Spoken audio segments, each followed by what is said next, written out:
Hi everyone. People have asked us how easy it is to install a 9-wire batten onto a 9-wire fence.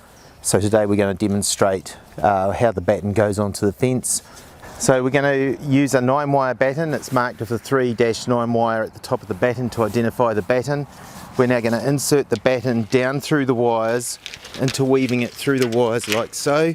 Line up the batten with the mark on the bungee cord, push down, and then clip the wires into place.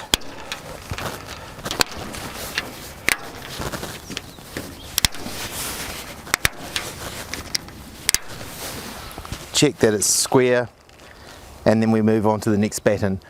The next batten will go the opposite 180 degrees and interweave down through the wires. The battens are extremely strong and will not break. They are designed to flex and absorb impact from animals. The batten has a unique taper lock system to stop the batten from being moved along the fence by stock pressure.